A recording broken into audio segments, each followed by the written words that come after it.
Oh boy, Captain America's coming out. Now they're expecting 90 million opening weekend, and that sounds decent. Everybody's like, yeah, 90 million. But actually, if you look at the Captain America movies before, 1, 2, and 3 with Chris Evans, those made a lot more than that. And also the Rotten Tomatoes scores were a lot more than that. And so it's like, guys, I think this movie's doomed. I hope it's good. I'm going to watch it this weekend. And we got Paul from Heavy Spoilers on Monday. We'll talk about it then. I can't wait to see what he has to say about it too. But I'm just not sure. They changed the budget. They said it was going to be like $340 million reported multiple outlets. Then all of a sudden they're like, no, it was $188 million only, even though they reshot like 3/4 of the movie. I just think it's kind of going to be a mess. We'll have to wait and find out. But it's the lowest scoring Captain America on Rotten Tomatoes right now. 47% rotten it has. 47%. And if you break it down from the original Captain Americas, I know, right? It's usually like the first one made 80% on Rotten Tomatoes. The second and third got 90%. So this is the lowest rating one. It's only next to Quantumania. And I hate to say that because I worked on Quantumania and I loved it, but didn't do well, unfortunately. But it's at Quantumania levels, guys. So if that tells you anything, probably going to lose money. But, maybe that money can go from the rich to the poor because Robin Hood is back in the news, guys. And, we become this MGM Plus show because MGM Plus is making all these new programs. Well, now we have a bunch of casting. Jack Patton has been cast as official Robin Hood. Now, he's an Australian actor. He's young, guys. 2023 graduate of the National Institute of Dramatic Arts in Sydney, Australia. This is his first TV role, and he's playing Robin Hood. And also they've cast, actually, on top of that, Sean Bean to be, of course, his arch rival, the Sheriff of Nottingham. So... And I know Gianna are talking about Sponge. They want to make this more like the books, more like into that world, more realistic to that. So we'll have to wait and find out if it will be like that. But big casting coming forward for again, some Robin Hood action. We got the show. We also have the death of Robin Hood coming to everybody. And the death of Robin Hood, of course, we talked about this a while ago. We got Hugh Jackman starring as Robin Hood in this. We also have on top of that, too, Comer's in this as well. She's going to be like as opposite here, Maid Marian. But now, Jodie Comer. But on top of that, now we have Bill Skarsgård coming in and Murray Bartlett and also Noah Jupe coming in too. And Skarsgård's working so much these days. I'm good for this guy. I like him. I still think his like Nosferatu was really weird. I don't know. It was good, but it was weird to me. I don't know. But I heard he was up for the actual other part. He was up for the male lead. I can't know what's his name.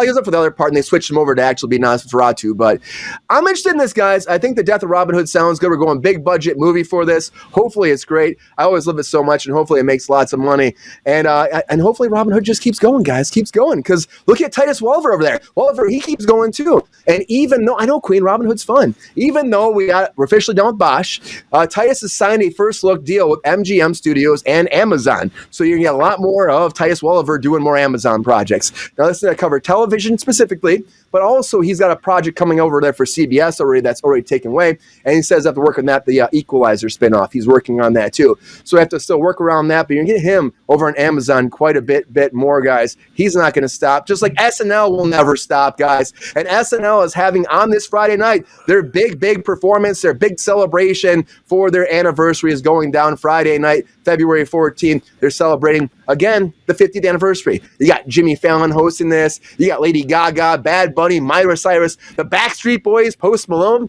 Jack White. There's a bunch of people here. Eddie Vedder, Devo, Brittany Howard, Chris Martin, the B-52s. I mean, the list goes on. Jelly Roll performing again for a big celebration celebrating 50 years. Live on Peacock, live on the Cock, everybody, February 14th at 8 p.m. Check out SNL. And the alumni himself, Eddie Murphy, has got a new project coming up, guys. Sony Pictures, Eddie Murphy is poised to star in a new movie called Blue Falcon.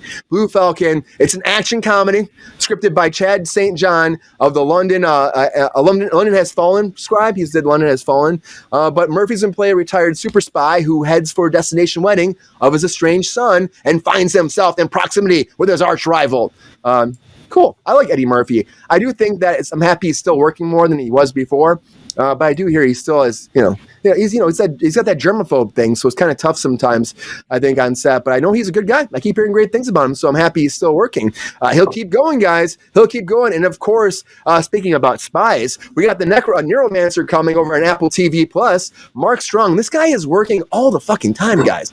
He was just in Dune Prophecy, Kingsman. I mean, I feel like he's popping in. He was in Shazam, of course, but he's like everywhere. He's like filling in for people left and right.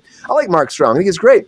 I just think that sometimes I'm like, I'm like, who's it going to be? Oh, it's got to be Mark Strong, generic bad guy. But he's actually going to be leading the way in this new Apple TV Plus project. They also do 10 episodes over on Apple TV Plus. This follows a damaged top-rung super hacker named Chase, who is thrust into the web of digital espionage and high-stakes crime with his partner Molly. And there's a Razor girl assassin whose mirrored eyes, they say, is aimed for corporate dynasties, and they're all working together to try to take down some corporation. But Mark Strong will be actually playing their mysterious employer in the movie, or I should say the Apple TV Plus project. So if you're excited about that, let me know, because I'm always excited about these Apple TV projects. They have these actual good high-concept projects, different Blue Falcon, yeah. Big high-concept projects, and they're paying a lot of money on this, too. Look what they're doing over there. Also at Apple TV Plus with Cape Fear. Cape Fear, we knew Javier Bardem signed on a while ago, executive producer, starring in it. But now we have Amy Adams playing his wife in this project, officially coming in. She's also executive producing this as well. And in Cape Fear, it's going to be coming together Apple TV Plus. They're playing, again, a married couple, notorious killer from their past, gets out of prison and tries to hunt them down. So I'm excited about that over at Apple TV Plus. But somebody else that's everywhere, guys. Everywhere these days. I feel like Ariana Grande. Ever since Wicked, everybody's talking about Ariana Grande. Well, now you got all these projects lined up for her. They're talking about her maybe starring in Spaceballs 2. Spaceballs 2, guys. And which I think to me, it's like, I guess you're being like a princess, maybe the robot. Like a robot or something like that. I don't know. Ever since I saw Wicked, I feel like they're trying to thrust her into everything. She's also working on doing a disaster wedding comedy and also a female detective romp, they're calling it too, that she's working on as well. And a reality show too. So she's everywhere. I think she's just delving into that actual acting role. So good for her, because you got to take them like get them.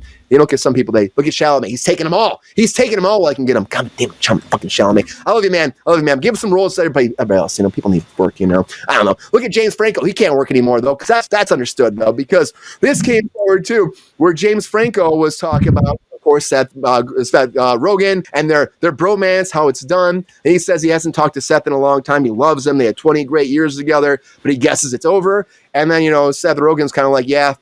I mean, he's kind of like, yeah, it's not a coincidence they're not talking. Yeah, Spaceballs 2, Robot B9, that's happening, which is interesting because Mel Brooks is behind that still. But he says it's not a coincidence that they're not actually friends anymore. He says, I don't know if I can define the right now if this will ever come back together, but he says everything changed in our relationship since all that came out. Of course, there was a whole dynamic where James Franco was doing acting classes and then sexually harassing the girls, getting them naked for scenes, trying to get them to have sex with them. That's a whole thing. He got canceled a long time ago, guys. And I hope that, you know, these two, whatever happens, they move on with their lives and they're fine. But I think James Franco's fucking toast, guys. I can't see him coming back. But then again, stranger things have happened, and friendship is tough sometimes. Look at the new Friendship movie, guys.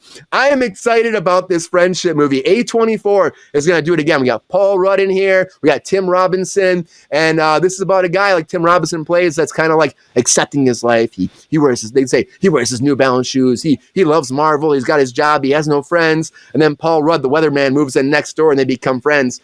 But then it doesn't last and he goes fucking crazy. Yo, player, if you enjoyed this video, please like and subscribe and hit the bell to be notified when we are live. And if you are able to join our Patreon, please join. Because the Pepestar needs more snickety snacks. Because I'm hungry. Holla back. Love y'all.